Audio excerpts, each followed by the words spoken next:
ఐబొమ్మ రవి కస్టడీలో పోలీసులు కీలక సమాచారం సేకరించినట్లు తెలుస్తుంది. ఐబొమ్మ రవి ఒక్కడే పైరసీ చేశారని, 100 కోట్ల రూపాయలకు పైగా సంపాదించారని నిర్ధారించుకున్నారు.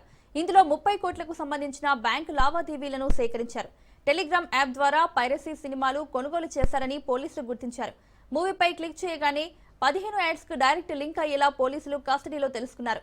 రవి పోలీస్ కస్టడీ ముగిసింది. దీంతో సాయంత్రం అతడిని నాంపల్లి కోర్టులో ప్రవేశపెట్టి తిరిగి జైలుకి పంపించారు.